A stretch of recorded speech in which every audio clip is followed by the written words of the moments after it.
매년 10월이면 정말 어김없이 라디오에서, 카페에서, 길거리에서 들려오는 노래가 있잖아요. 우리 모두의 가을을 상징하는 바로 그 노래가 사실은 지금 사라져가는 계절에 대한 가장 절박한 경고라면 믿으시겠어요? 이 6마디? 이건 그냥 단순한 노래 가사가 아니죠.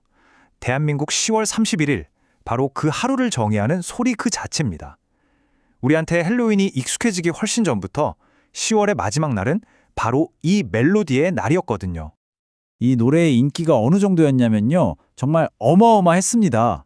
단 하루, 딱 하루 만에 한 나라에서 라디오에 131번이 나왔다는 거. 이거 진짜 믿어지시나요? 이 기록 하나만 봐도 이 노래가 당시 한 시대를 어떻게 움직였는지 짐작이 가시죠? 자, 그럼 지금부터 본격적으로 이 노래가 어떻게 그야말로 전설이 되었는지 그 이야기 속으로 한번 들어가 보겠습니다. 이 노래의 성공 신화는요. 그야말로 레전드급입니다. 1982년에는 이 곡 하나로 가왕 조용필을 넘어섰고요. 10월만 되면 수입이 어마어마하게 들어와서 가을 연금이라는 별명까지 붙었죠. 심지어는 가수가 쏟아지는 스케줄을 맞추려고 헬리콥터까지 빌려야 했다니까요. 말 그대로 노래 한 곡이 계절 전체를 지배해버린 겁니다. 그러니까 이 노래는 그냥 히트곡을 넘어서 우리 문화 속의 하나의 시간적 앵커가 된 거예요. 이게 뭐냐면 마치 배가 항구에 닻을 내리는 것처럼 10월의 마지막 밤이라는 특정 시간과 그 특유의 감정 속에 우리를 단단히 붙잡아두는 거죠. 세대가 바뀌어도 우리는 이 노래와 함께 그날을 기억하게 되는 겁니다. 하지만 이 노래의 이런 화려한 명성 뒤에는요, 아주 개인적이고 비밀스러운 시작이 있었습니다. 이제 이 노래의 진짜 심장부로 그 숨겨진 이야기 속으로 들어가 보죠. 이 노래를 만든 작사가 박건호, 그리고 그의 삶에 아주 깊은 흔적을 남긴 실제 이별이 바로 이 노래의 출발점이었어요. 재밌는 건 우리가 아는 10월은요, 사실 9월의 이야기였다는 겁니다. 모든 건 1982년 9월 한 이별에서 시작됐어요. 박건호 작사가는 헤어진 연인에게 빗속을 막 달려가서 아주 서툰 고백을 남겼다고 해요. 그래서 원래 노래 제목도 이 기억을 담은 9월의 마지막 밤이었습니다. 그런데 음반 발매가 딱 한 달 늦춰진 거예요.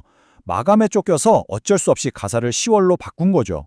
바로 이 우연한 변경이 한 개인의 미련을 전 국민의 추억으로 바꾸는 마법을 부린 겁니다. 사랑한다고 말해놓고 그 부끄러움을 이기지 못해서 그냥 도망쳐버린 자신의 모습. 아, 나는 왜 이렇게 근사하게 고백 한번 못했을까? 이후에 이 날 것 그대로의 인간적인 감정이 바로 이 노래의 가장 깊은 곳에 자리 잡고 있었던 겁니다. 자, 이제부터가 정말 중요한 전환점입니다. 영원할 것만 같던 이 노래가 지금 우리가 마주한 사라지고 있는 현실과 어떻게 연결되는지 한번 살펴보겠습니다. 바로 이 역설이에요. 노래 제목은 잊혀진 계절인데 정작 노래는 단 한 번도 잊힌 적이 없잖아요. 오히려 매년 더 생생하게 기억되죠.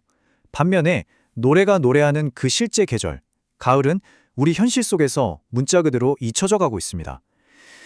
정말 강력하고 슬픈 아이러니 아닌가요? 이건 더 이상 감성적인 얘기가 아닙니다. 이건 명백한 현실이에요. 역사상 처음으로 9월에 폭염경보가 내렸고 우리가 기억하던 그 쨍한 붉은 단풍은 점점 보기 힘들어지고 있어요. 결국 정부가 117년 만에 계절의 길이를 공식적으로 다시 계상하기 시작했습니다. 우리가 사랑했던 가을이 사라지고 있다는 가장 확실한 증거죠.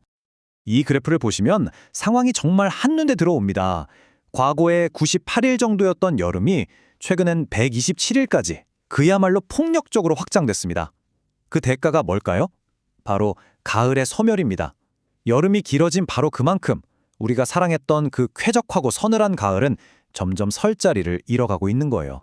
그렇다면 이 모든 현실 속에서 잊혀진 계절은 이제 우리에게 어떤 노래가 되었을까요? 이 노래가 품게 된 새로운 의미를 함께 찾아보겠습니다. 원래 이 노래의 핵심 감정은 이루지 못한 것에 대한 아쉬움이었잖아요. 그런데 이 감정이 오늘날 우리가 가을에 대해 느끼는 감정과 정말 놀랍도록 똑같아졌습니다. 제대로 즐겨보지도 못했는데 너무 짧게 끝나버리는 계절, 뭔가 아쉬움과 미련만 남기고 훌쩍 떠나버리는 바로 그 미완의 계절 말입니다. 그러니까 핵심은 이거예요. 한 개인의 실현 노래가 시대의 변화와 맞물리면서 우리 모두의 상실을 위로하는 의도치 않은 슬픈 노래가 되어버린 거죠. 잃어버린 계절에 대한 집단적인 슬픔의 노래이자 기후변화에 대한 가장 아름다운 경고등이라고 할 수 있겠습니다. 이 질문은 결국 우리 모두에게 던져진 숙제입니다. 우리가 사랑하는 문화, 우리가 사랑하는 예술이 담고 있는 그 현실 세계가 사라져버린다면 그 노래와 이야기는 과연 우리에게 어떤 의미로 남게 될까요?